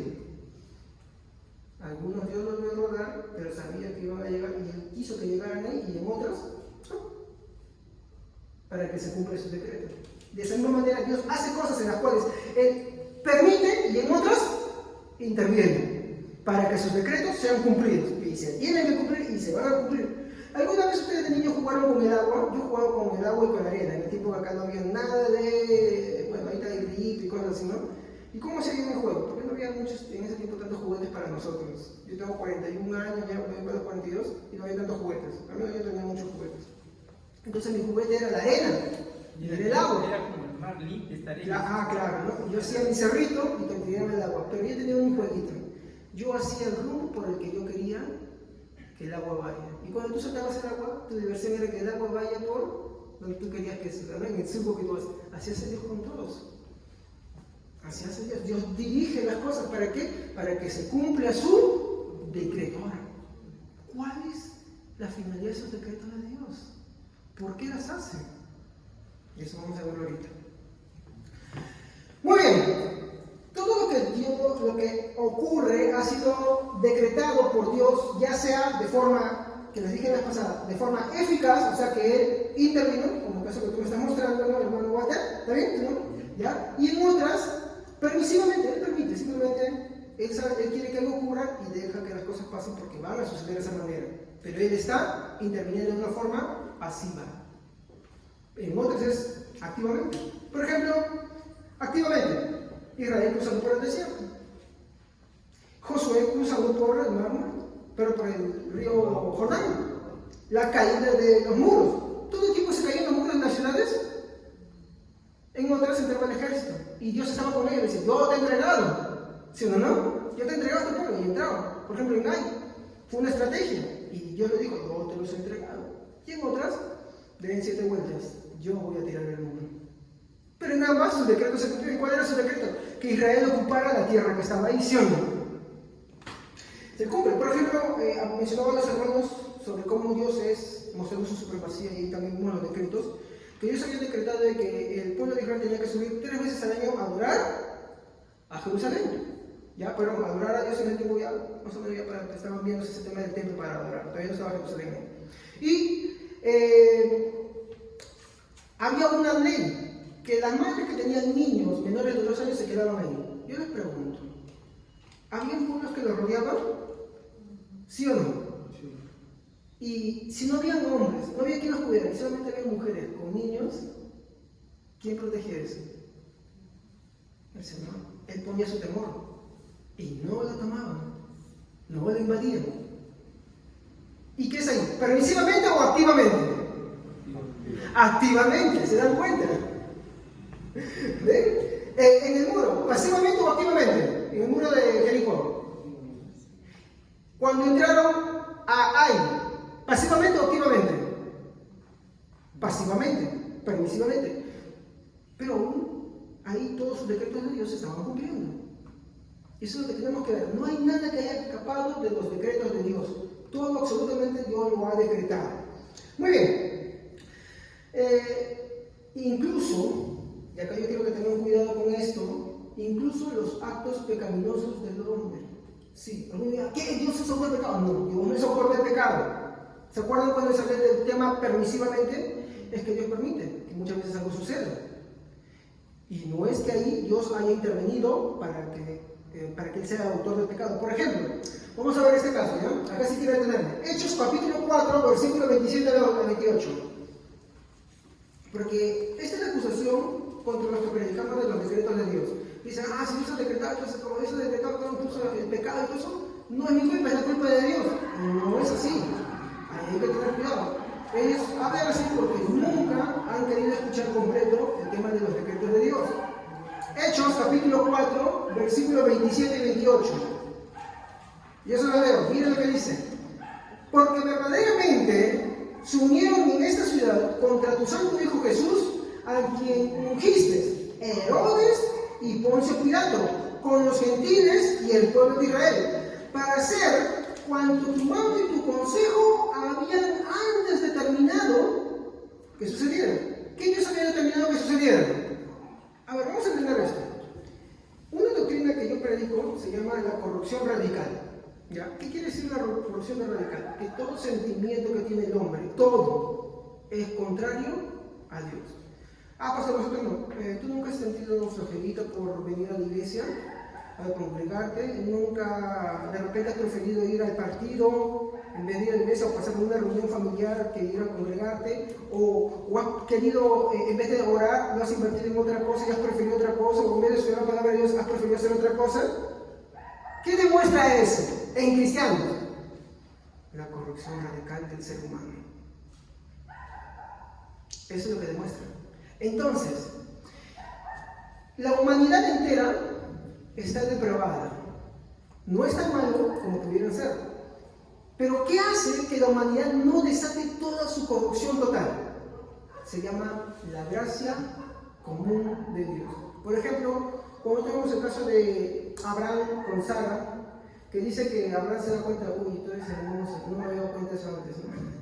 Se da cuenta porque sabe que va a correr un peligro, entonces dice que eres mi hermano y no que eres mi esposa. Se va, ¿y qué hace el faraón? Toma a su esposa. ¿Y qué hace Dios? Lo hiere con una plaga a él y a toda su familia. Entonces, ¿qué dice? ¿Por qué me has hecho esto? ¿Y qué le dice Dios? Yo te he hecho esto para que no tomes a esa mujer, porque el hombre es profeta. O sea, hablando de Abraham. Y él dice, ¿por qué me has hecho esto? ¿Por qué me has provocado contra el Señor? ¿Saben cómo se llama eso? La gracia común. Tú has hecho muchas cosas malas en tu vida. Has fornicado, has entrado, has robado, has mentido, has usado el nombre del Señor en vano. Muchos cristianos usan el nombre del Señor en vano, ¿sabían? Pero ¿saben qué ha impedido que tú hagas más maldad de la que has hecho? Dios. ¿Sí? Por ejemplo, hablemos de algo común. Hoy existe el desenfreno sexual, ¿sí o no? Especialmente entre los jóvenes hay un desenfreno sexual, por acá, por allá.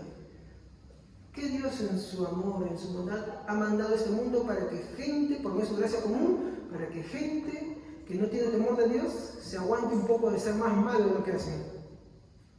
Enfermedades. ¡Ay, Señor, por qué has enviado el SIDA! ¿Por qué has enviado el demonio? Es que es el amor de Dios. Es la gracia común que Dios hace para contener la maldad humana.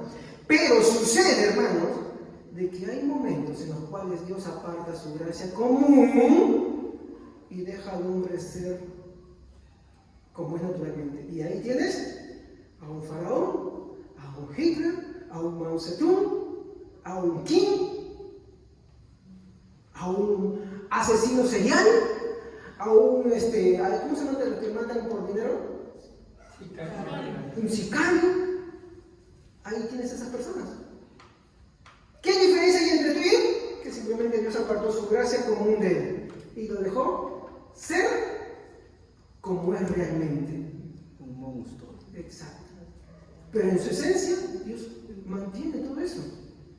Hay que tener cuidado, se dan cuenta cómo Dios interviene. Y aún así, los actos pecaminosos del hombre, Él lo decreta así. ¿Cómo lo decreta y cómo no es culpable del pecado? Porque Él aparta su gracia común. Entonces, deja de condenarlo, ya, sé libre, te permito que hacer toda su maldad. Así funciona. Y podríamos llevar esto más allá para hablar de esto, para hablar de muchas cosas más de la cristiandad, pero eso ya es parte de otro tema. Llegó un momento en que le quitó la gracia común y naturalmente. Vamos a tener muchas aplicaciones de esto, mi hermano, es increíble. Por eso te digo, abordar los atributos de Dios es importante para entender cómo es Dios. Cómo es que Dios decreta estas cosas y sin embargo Él no es autor del pecado. que uno de los casos emblemáticos es Génesis capítulo 45. Es importante porque acá sí tenerlo un poquito, ¿no? Porque que muchos transgiversan esto y piensan que como Dios decreta todo, entonces, ya bueno, pues, yo soy inocente.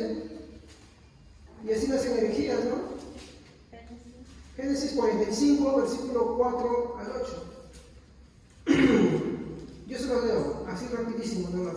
Entonces dijo José a sus hermanos, acercaos ahora a mí. Y ellos se acercaron. Y él le dijo, yo soy José, vuestro hermano, el que vendisteis para Egipto. Ahora pues, no os entristezcáis, ni os pese el haberme vendido acá, porque para preservación de vida me envió Dios delante de vosotros. Pues ya ha habido 2 años de hambre en medio de la tierra, y aún quedan 5 años en los cuales ni habrá arado ni ciega, y Dios me envió delante de vosotros para preservaros posteridad sobre la tierra y para daros vida por medio de la gran liberación. Así que no me enviasteis acá vosotros, sino Dios, quien me ha puesto por padre de Faraón y por señor de toda la casa y por gobernador de toda la tierra de Egipto. Pregunto, ¿esto es inocente de los hermanos de José?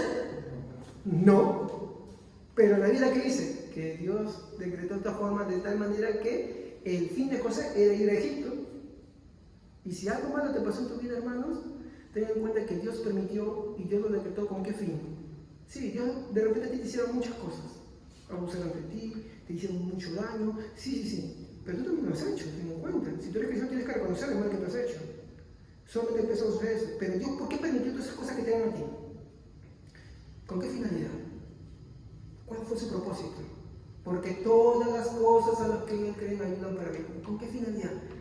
De que tú llegues al momento en el cual el Señor te regenera y tú crees en Él y sigue procediendo en el proceso de la santificación hasta que lleguemos al momento de la glorificación con el Señor, ahí cuando nos encontremos con Él en las nubes. ¿Se dan cuenta? Bien, qué lindo, ¿eh? Nada escapado a los designios de Dios. Reflexión final. Dios nunca es autor del pecado. Quiero aclarar, Santiago 1.13, ¿no? Ya, escríbanlo ahí nomás, para que lo mediten bien. Ese es mi primer punto. Dios nunca es autor del pecado. Nunca es. Aunque Él lo permite, Él no es autor. Eso quiero aclararlo bien. Santiago 1.13. Segundo, si bien es cierto que Dios dirige todo y Él lo hace para lograr su propósito, el hombre es responsable por sus actos pecaminosos. Y esto nos lo dice Santiago 1.14 y también Hechos 2.23. Apunten eso por favor, por el tiempo quiero acelerar un poquito, ¿ya? Entonces, aunque Dios permite incluso los actos pecaminosos, Él nunca es responsable por eso. Más bien el hombre sí es responsable por sus actos pecaminosos. Y el que incluso los haga, Dios nos ha permitido. Ya les expliqué de la manera como lo va a hacer.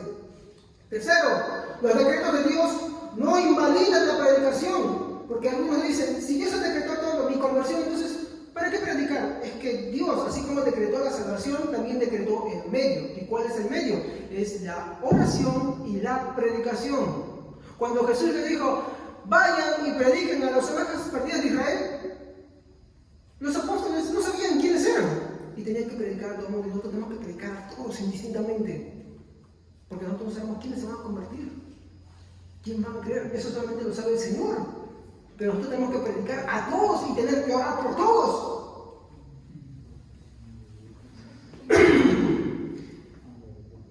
Entonces Dios decreta el medio, que es la oración y la predicación. Esto está en Romanos capítulo 10, versículo 14 al 15. Romanos 10, el capítulo 10, perdón, versículo 14 al 15. Si puedo tomar una explicación de este tema de los decretos de Dios y aplicarlo aparte de la reflexión en la salvación, puedo hacer esta aplicación. Debido a que Dios es soberano, por lo tanto Él decreta, podemos confiar en esos decretos de Dios, en que todo cooperará para nuestra salvación. Romanos 8:28 dice, y a los que Él llamó, a esto justificó, y a los que justificó, a esto santificó. Pero dice, a los que predestinó, a esto llamó, a los que llamó, a esto justificó, a esto santificó, y a esto también glorificó. ¿No? Podemos, mi hermano, confiar entonces en los decretos de Dios. Tú eres un verdadero cristiano, vas a permanecer en él. Vas a perseverar en el camino del Señor. Segunda aplicación.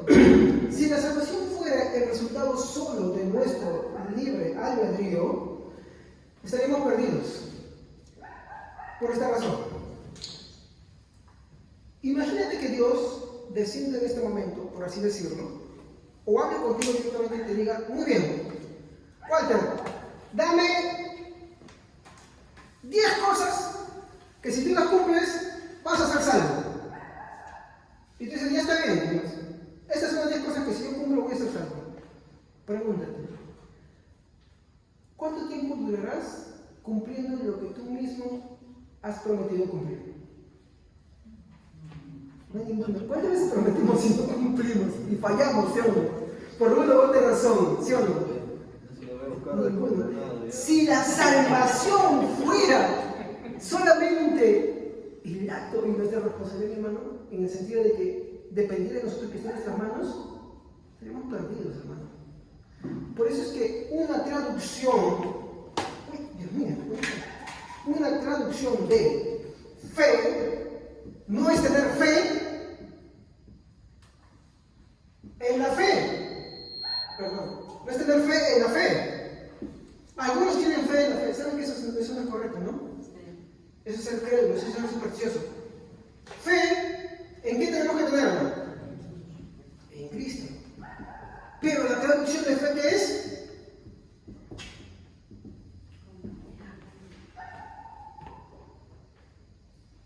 Confiar. Y ahí podríamos hablar de las 3 características que hacen a la fe genuina de la fe falsa, ¿no? Porque también es otro tema. Entonces, mi conclusión es que estaríamos perdidos. Último, si la salvación fuera solamente el producto de nuestro libre albedrío, nada nos diferenciaría de las otras religiones del mundo, ya que el romanismo es salvación por obras. Y si tú ves el budismo, el hinduismo y todas las sectas, todas son salvación por obras. Mientras que la salvación en el cristianismo se encuentra en el libro de Efesios. Y con eso quiero finalizar. 2:8-9. Eso tenemos que saberlo de memoria. Efesios 2, 8 y 9 dice, porque por gracia sois salvos por medio de la fe. Y esto, ¿qué dice ahí? No. ¿La fe es mía? Cuando Jesús decía, ¿tu fe te ha hecho salvo? ¿Qué está diciendo ahí? ¿Esa es una fe propia de la persona o es una fe imputada? Porque la fe, mira lo que dice acá, es un don. Es un don. ¿Y qué es un don? Un regalo. Porque el hombre no tiene fe propia. Y cuando él tiene su fe propia, es una fe que no es salvífica, es una fe falsa. Hay un tema que se llama distinción entre los tipos de fe natural, fe salvífica y el don de fe. Y hay que diferenciar. ¿Qué más? ¿Y esto no es de vosotros? Pues es, miren, de repente me quieren negar que es don de Dios. ¿Qué dice ahí? Y otra versión es dádiva, otra, regalo. Versículo 10, no, versículo 9, perdón, no por obras, para que nadie se gloríe. ¿Y quieres ver algo más? Esto es algo que esta semana mi esposo estaba predicando y dije, hijo, de verdad, eso es cierto, no me había puesto a pensar esto. ¿Quiere saber usted que incluso que usted está escuchando acá y la iglesia que congrega y la labor, incluso lo que yo estoy haciendo con ustedes, aunque me nació en el corazón, no fue producto mío, sino que Dios lo decretó?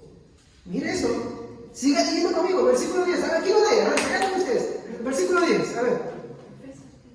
Estamos leyendo Efesios 2, 8, 9, y ahora solamente el versículo que sigue. Para nuestra alegría y regocijo, lo que dice ahí. No por obras, para que nadie se gloríe. Sigue el versículo 10. Porque somos hechura suya, creados en Cristo Jesús para buenas obras, las cuales Dios preparó de antemano para que anduviésemos en ellas. ¿Qué está diciendo? Que el camino en el que tú estás, incluso lo que tú dices, uy, me nació hacer esto, no es algo que se te salió a ti, sino que Dios ya preparó todo eso. ¿Para qué? en eso. ¿Qué quiere decir? Que incluso el camino que debemos seguir, Dios lo preparó. Y si algo bueno tú hiciste, mi corona no es mía, es tuya, porque tú lo preparaste, Señor. Por eso la gloria es de Él. Porque si dependiera de nosotros, y eso, hermanos, son los decretos de Dios. Es un pequeño resumen que puedo hacer, pero hay mucho más para hablar todavía sobre los decretos de Dios. Amén. Quiero hacer una oración para agradecer a Dios. Padre, te agradezco, Señor, por este momento que tú me concedes de poder exponer este tema. Quiero glorificarte, Señor, porque de verdad reconozco que aunque pareciera que así tuviste esta bendición a mí y a tus hijos también el estar acá, Señor, sabemos y entendemos ahora que tú preparaste eso, para que nosotros caminemos en eso. Y muchas gracias, Señor, por eso. Y por eso toda la honra y toda la gloria es solamente tuya. En el nombre de Jesús. Amén. Muchas gracias, hermanos. ¿Tienen alguna pregunta? Incluso lo de la guerra, lo que se está pasando, dice que Dios dice, yo reuniré a todas las naciones para aquel día que Dios ha destinado. ¿Por qué suceden las guerras? Uno ya hay muchas muertes, pero también donde hay esas cosas, también el evangelio falso se va y el evangelio verdadero queda. Y entonces ahí empiezan a aparecer los verdaderos cristianos. Y ahí empieza a aparecer el verdadero evangelio, puro, sin contaminación, y empiezan a ver las verdaderas conversiones. Qué lindo es eso. Incluso las cosas duras y difíciles tienen un fin para Dios. Tal vez nosotros desde este lado vemos, ¿cómo es posible? Dios mío, ¿qué pasó esto? Si me pasara algo a mí, yo también sufriría. Pero desde el panorama de Dios, las cosas son diferentes. Yo lo estoy haciendo porque, bueno, Él tiene todo controlado, por así decirlo, y también porque lo que Él decreta es perfecto y porque Él quiere hacer algo más. Y nosotros no lo conocemos. Por eso nuestras oraciones siempre deben ser para dejar nuestro voluntad de Él. Y uno de los fines que Él busca más que todo eso es concretar su propósito de la salvación. Y todo eso lo decretó desde antes de la fundación. Así que si te sucedió algo, si te pasó algo, ten paz. Que todo eso jugó para que tú puedas estar hoy acá.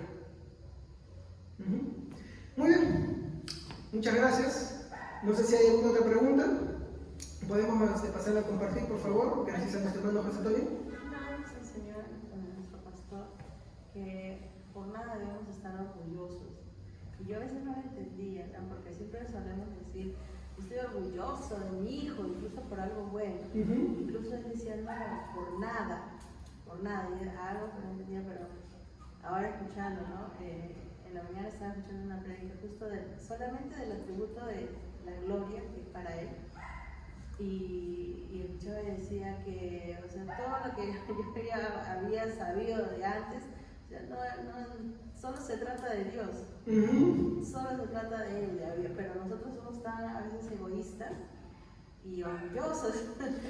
Por ejemplo, queremos siempre resaltar, ¿no? Claro, ese es el problema. Queremos robarle la gloria a Dios, y de eso se trata la idolatría, tanto hecha por manos como por la mente. Es una forma de querer robarle la gloria a Dios, ¿no? Ustedes, por ejemplo, se han preguntado ahorita en nuestra coyuntura, ¿qué está pasando? Sí, Dios lo decretó. Dios decretó que suceda y lo que pueda pasar también. Pero ¿por qué lo decretaron? Yo no puedo ver esto como algo malo, pero también lo puedo ver como algo bueno. Hoy existe, ¿cuántos conocen este famoso evangelio de la prosperidad? ¿Y qué consiste el evangelio de la prosperidad?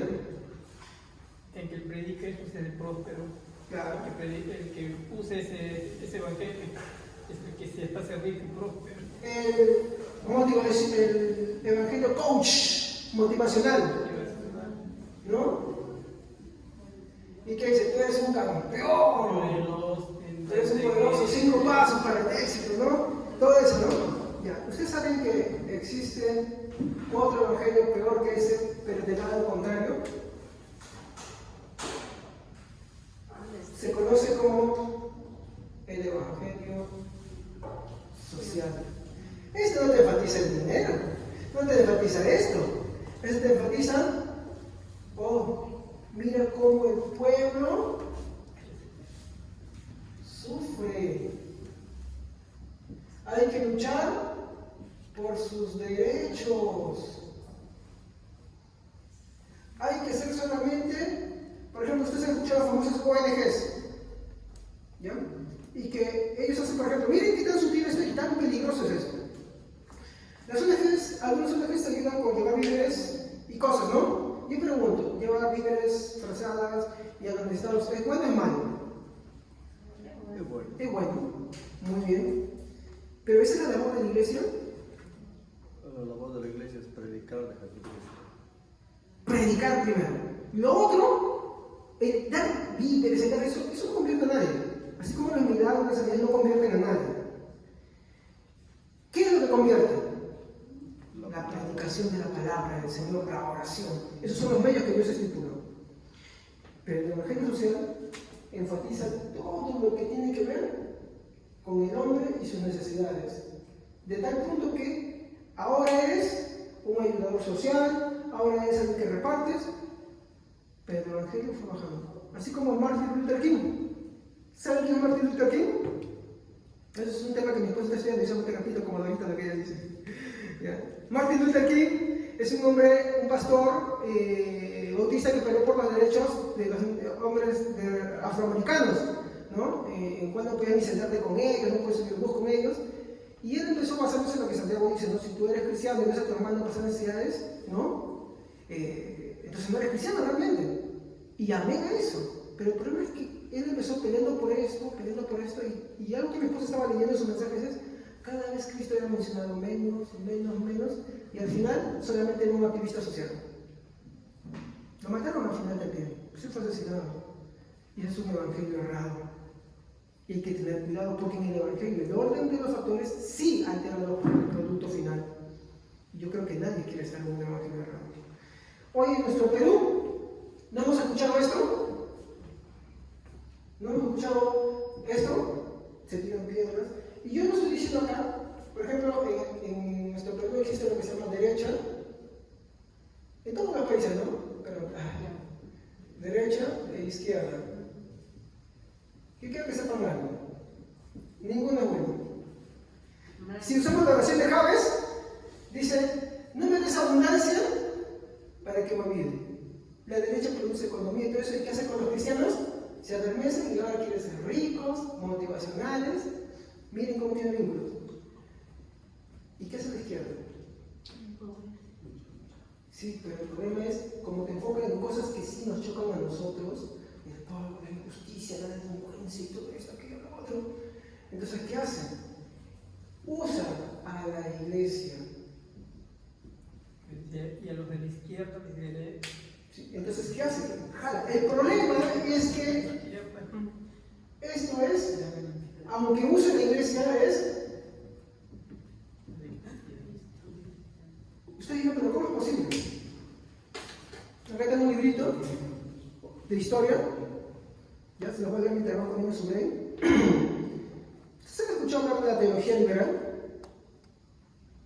Saben que la teología liberal es una plaga. Es cuando pones la razón por encima de Dios y de su escritura. Y bueno, acá hay un pequeño dato. ¿Han escuchado hablar de Hegel y la dialéctica? Habla de la tesis y la antítesis y sale una síntesis. La tesis es una idea, la antítesis es una idea contraria y de esas dos sale una nueva idea. Eso es lo que cree Jesús en Romero. Por eso sacan interpretaciones tan diferentes, ¿no? Dicen, no, la Biblia hay que deconstruirla. Deconstruir, no, hay que poner en crítica todo eso. Entonces las doctrinas hay que criticarlas, hay que criticar todo y ahora hay que reinterpretarla bajo nuestra razón. Y tiene su padre. El padre del idealismo dialéctico, Hegel, estudió y trabajó como docente en Tubinga, donde enfocó su atención en el carácter histórico del cristianismo y en el papel del amor de Dios como punto de origen a una vida de libertad. Para Hegel, el espíritu es el principio de la racionalidad universal y lógica de la realidad. Él veía la lógica de manera dinámica y dialéctica. Justamente eso es lo que habla Marx, la dialéctica. Dice que se mueve de forma interminable de una verdad que llamó la tesis hacia la antítesis de las cuales resulta una síntesis, que a su vez representa a una nueva tesis, y así sucesivamente sin final. Por eso ellos nunca tienen algo en que quedar fijo. La Trinidad para él es un ejemplo de esto. Su pensamiento influyó, y acá escuchen esto, en otros teólogos importantes como Bauer, Strauss, el naturalista Charles Darwin. No queda ahí. Y el filósofo materialista Karl Marx. Pero me preguntan, ¿quién es Marx? Es el inventor del comunismo y socialismo. ¿Saben qué es el comunismo y socialismo? Es la teología sin Dios. Por eso en los países que se instalan, el que gobierna es un ídolo. ¿El Salvador quién es? El pueblo. ¿Y el paraíso? El comunismo. ¿Se dan cuenta de esas similitudes que tienen? Hermano, eso es historia. Y eso es parte de la teología liberal. Por eso qué importante es conocer las cosas que han pasado. Como ya dije la vez pasada, yo no les puedo decir a ustedes por quién votar, porque los dos tienen sus cosas malas, pero sí les puedo decir por quiénes no votar. Hermanos, eso es como responsabilidad como cristianos. Nunca, ni se dejen engañar por eso.